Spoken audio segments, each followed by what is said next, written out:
Now, I'm sure that many of you who have just heard me read this text are aware of a very unusual historical incident that is associated with this passage. How many of you here have an idea of what I'm talking about in your mind? Let me see those here. I see a few.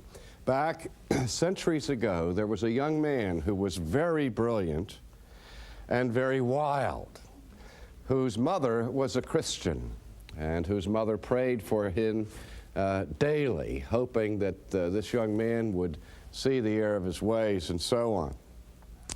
And on one occasion, after allegedly having been out all night carousing, and he now was in a stupor or a hangover of sorts, he was making his way along the side of a garden, and there were some children playing in the garden, and they were playing a child's game where a refrain was used in the game that the kids called out one to another, and the refrain was this: tola lege, tola lege, tola lege, which literally, though not for the purpose of the game, but literally could be translated to mean pick up and read, or take up and read. And this man who was walking by stopped in his tracks and had this overwhelming sense of the intrusion into his life of divine providence. For there in the garden, he saw a copy of the New Testament. And he had just heard these children shouting, pick up and read, pick up and read. And so he walked over and he picked up the scriptures and allowed the text to fall open wherever it did.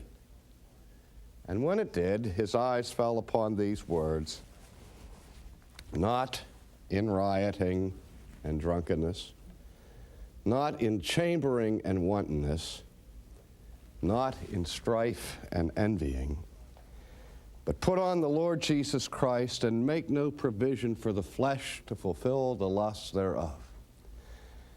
And when he read those words, it was as if each word of that text were an arrow that pierced his soul. And his conscience was so agitated by it that on the spot he was converted to Christianity.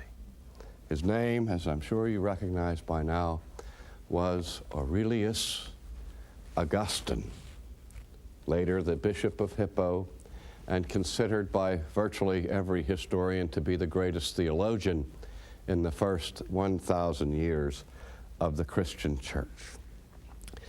Augustine was converted by a passage that spoke directly to the conflict in life between the flesh and the spirit.